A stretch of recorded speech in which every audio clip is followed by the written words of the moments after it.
আমরা আধা ঘন্টা ধরে এখানে দাঁড়ায় দাঁড়ায় প্যান খুঁজতেছি কোন প্যান কিনবো। এটা হচ্ছে গিয়ে 13 ইঞ্চের একটা প্যান, কিন্তু এটার হাইট অনেক কম। আর আরেকটা প্যান ছিল, এটা হচ্ছে গিয়ে 14 ইঞ্চের প্যান, এটার হাইটও বেশ ভালো। কিন্তু সমস্যা হচ্ছে, মানে ভালো দিক হচ্ছে এটার দাম ওইটার চেয়ে প্রায় অর্ধেকেরও কম আর কি। এটা $14 আর ওইটা হচ্ছে গিয়ে অলমোস্ট $33, $34। এখন আমরা আধা ঘন্টা ধরে এগুলাই চিন্তা করছি কি করব। এরপরে ফাইনালি আমরা ChatGPT-কে জিজ্ঞেস করে হ্যান ত্যান করে এরপর ডিসাইড করছি যে আমরা কোনটা কিনবো।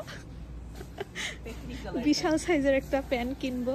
এখন সমস্যা হচ্ছে জানি না বাসায় গিয়ে এটার প্যানের মধ্যে শরীফাকে ভরে রাখা যাবে। হ্যাঁ, এটাতে নাইমকে রান্না করব। আর হচ্ছে এই প্যানে